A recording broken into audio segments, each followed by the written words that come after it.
Welcome back, everyone, to another edition of Insightful Principles. This is episode 34, and I'm so grateful that you all are watching at this moment. Now, what I want to discuss today is how you can make passive income. Passive income is such an excellent way to create additional streams of income for yourself.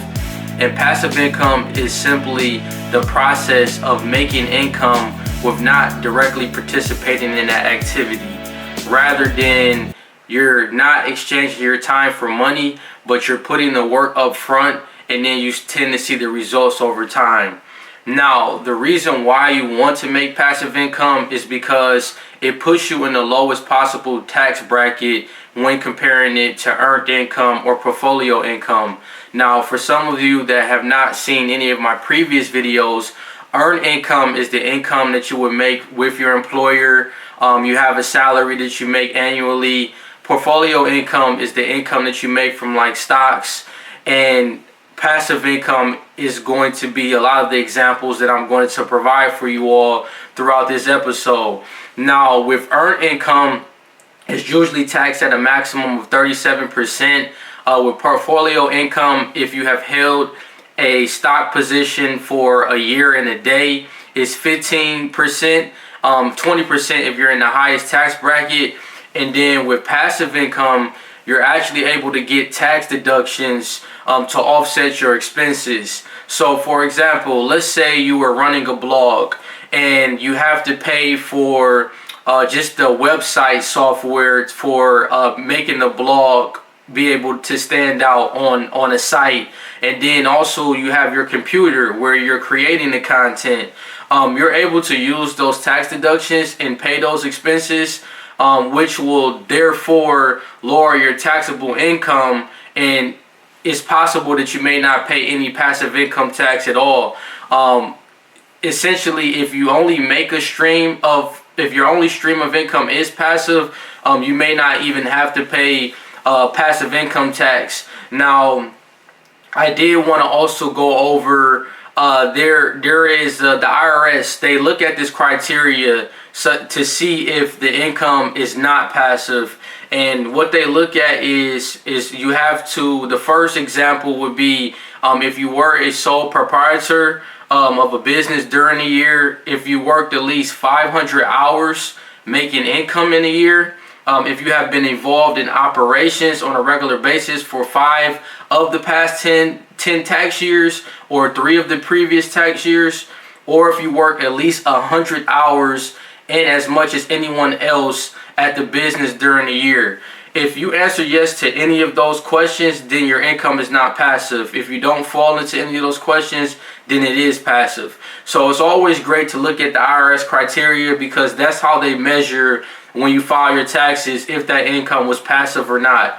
Now, I want to go ahead and give you all some great ideas of how to create passive income for yourself. And if you are watching this video, I did want to say, if you please can hit the like button, subscribe to this page, leave a comment, share this page after this video is over. Share this video. That would be greatly appreciated. And behind me on the board, I do have a lot of the examples as well. So as I'm reading and giving you all insight on how you can be able to develop passive income for yourself, you can also reflect to the board behind me to see those 4 strategies of passive income.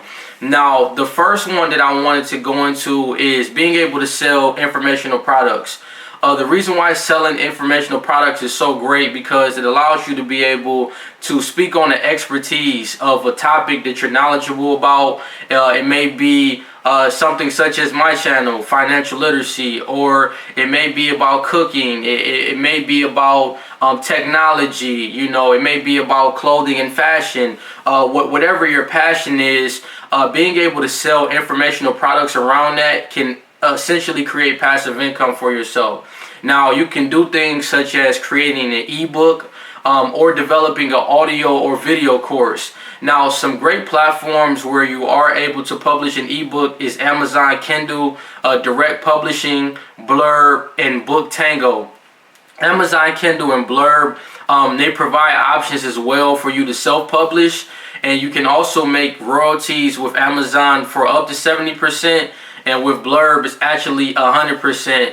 And I also noticed when looking at the Blurb site online, they also create the software for you to design your ebook. So a lot of times when you're writing an ebook, you have the design software of how you want to structure, how it will be presented, and then you can go ahead and you can either self-publish or traditional publish the book online.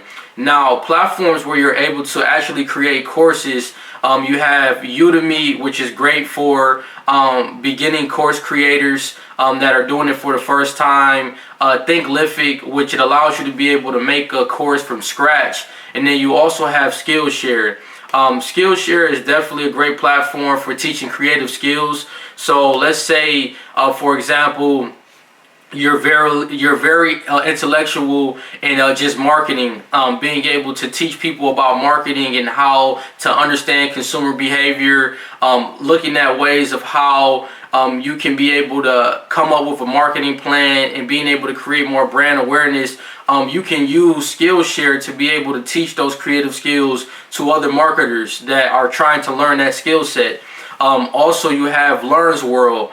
Learns World is a platform where you can create an online school, and that's actually one of my objectives with my content, is to create an online school where it's like a university. And just like you would have a curriculum if you're going to a college, I want to create something where it's the same thing with my channel, with my online school, where you can go, you can learn a curriculum, you can have exercises, you can have homework assignments, reading assignments, and things of that nature. So those are some great platforms to check out when you're trying to create a course. Now, I did want to also mention with Udemy, it also allows you to create the videos for your lectures, and you can also provide assignments for your viewers.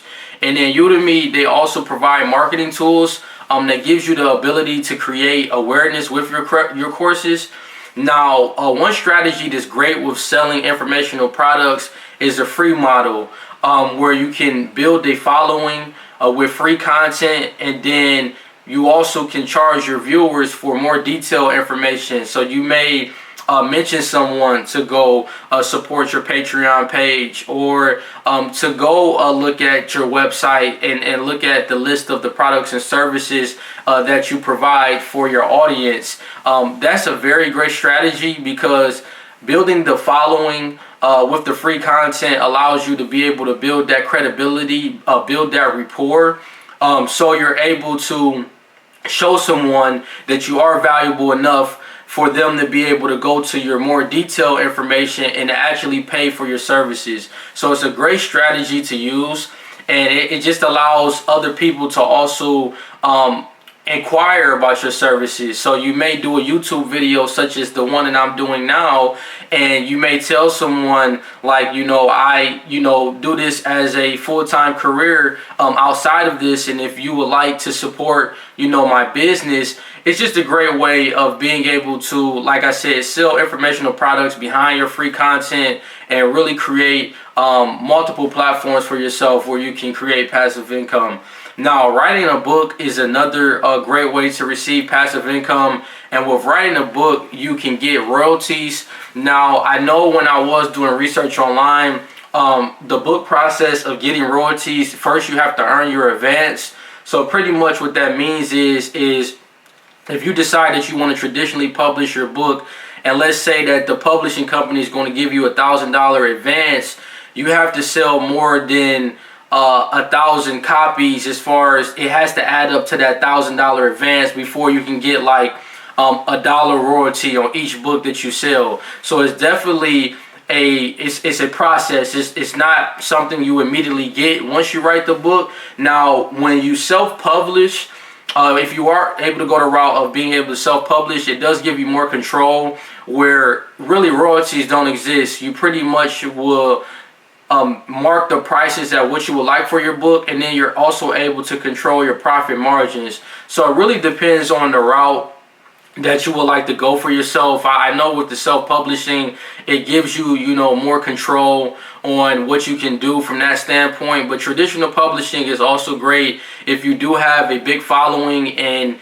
you do expect to be able to maintain and hit that goal of the events, so you can be able to get the royalties, and being able to put your books in, some of those retail outlets such as Barnes and Noble and many of those other bookstores. Now, the next concept and the next strategy for passive income that you can use is affiliate marketing. This is another great idea. It's usually when you will see website owners, bloggers, entrepreneurs, or even social media influencers will promote a third party's product, and they will implement a link to that product or service. So they will either do this, far as on the podcast, on the YouTube, even on, their website. They'll try to go ahead and direct you to a link where you can bring more brand awareness for that product and service, and you'll get paid once someone goes to that link and actually purchase that product or service. So it's really a win-win for both situations. It gives the host, it gives that person the ability to bring awareness to that product or service, and then once that person goes to that product and they purchase it, it's creating revenue for that brand, and then it's also allowing you to put money in your pocket. So it's definitely a great strategy to use when you are doing affiliate marketing. Now, if you are doing a blog, you can also place ads on the website, and that can also create more traction for your affiliate marketing efforts. Now, if you do have a YouTube or a podcast such as mine, you can actually mention the product or service within your episode, and then you can also direct people to go to the link within your show notes description. So affiliate marketing, it really gives the content creators the power to be able to make money online, and to just bring more awareness to a product or service that they have an interest in. Now, some affiliate marketplaces that I did find online that were some great options is Buzzsprout. You also have Rakuten Marketing and CJ Affiliate. Those companies all provide affiliated marketing tools. Now, the next strategy that I want to go over is flipping retail products online. This is actually a method that I tried myself last year in 2020, and I was able to be, pretty successful at it. I haven't done it as of lately, but it's definitely a great strategy to use. Now, Gary Vee is actually a person that I actually first heard about this concept from first, and pretty much what flipping the retail products online is buying a product at a low below value price, and then you will sell it at a higher price on other online selling platforms such as eBay, Amazon, OfferUp, Facebook Marketplace. And it's such a great strategy because it allows you to be able to understand supply and demand, and being able to sell a product at a higher price when you bought it at a lower price. So I'm going to give you an example. So let's say, for example, you went to a yard sale and you found a Monopoly board game for like $2. You would take that product, you would put it on any of these online selling platforms, and you would sell it at like $25. And that's how you will be able to arbitrage that difference of the pricing and being able to make a profit for yourself. Now, there are many other items out there that you can be able to flip products online with, such as sports memorabilia. You have fitness equipment, appliances, electronics, sneakers, furniture. There's so many different opportunities with finding those products. And I know as of now, there may be not as many garage or yard sales, but you still have like Goodwill stores, and there are still some yard sales out there that you can kind of keep your eyes open for, where you are able to buy those items and you can sell them for a higher price online.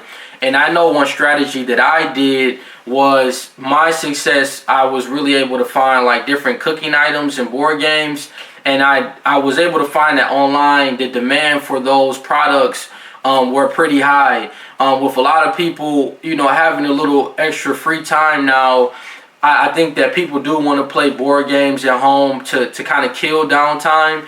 And then also you have, like with the cooking sets, a lot of people are cooking from home. They don't necessarily want to go out to eat. And one of my strategies that I did was, when I would go to a garage sale, before I would even purchase the product that I was looking at within the garage sale, is I would go on the eBay and I would look to see what the pricing was going for that item. And if I think that I could make a profit, or it was at a higher value online, but at the garage sale I'm seeing it at a lower value, I'm definitely going to take advantage of that. So if I see a 5-piece cooking set and at the yard sale is going for only $5, but then I can resell that on eBay for, let's say, $50, that's a $45 profit. So I definitely think that it's a great way to be able to know how to sell, how to negotiate, understanding supply and demand. That's how that strategy has helped me a lot, and I definitely think it's one you can take advantage of if you are looking to create passive income for yourself on a monthly basis. Now, it's just really about just remaining consistent and staying on the hunt for below market items. But if you can do that, you definitely can be successful when it comes to flipping retail products online. Now, the last strategy that I wanted to leave you all with is creating passive income with dividend stocks. Now, shareholders and companies, you can, if you are a shareholder with a company in dividend yielding stocks, you will receive a payment at regular intervals. Most of the time it's on a quarterly basis, and dividends are paid per share of each stock. So if you do have more shares in the stock, that just means that you get a bigger dividend payout. Now, REITs, which are real estate investment trusts, they are great for dividend yielding stocks. Now, just also keep in mind that it really depends on, doing the research on a company and making sure that it's a company that will allow you to be able to make continuous dividends. You definitely want to make sure you do your research on the company and make sure that it fits your risk tolerance level. But I definitely think index funds is also a great option with REITs, where you can get a pool of different REITs in one fund. And I definitely think that one thing you do have to keep in mind is that organizations, CEOs, they are able to stop their dividends at any time. And I know in during COVID-19 for most of last year, there were many companies that had to stop giving dividends because they were trying to keep more cash within their company. They had to keep more equity. So it's definitely keep that in mind as well. But REITs, they do have a record of increasing their dividends over an annual basis, and it can also just provide another stream of income for yourself when it comes to passive income. So that pretty much wraps it up, everyone, for this video. If you can please like, subscribe, and share this video, I would greatly appreciate it. I thank you all so much for your time. I also will put my link tree in the notes so you all can be able to connect with me on other platforms. And I did want to tell you all, thank you so much for tuning in to another episode of Insightful Principles, and take care.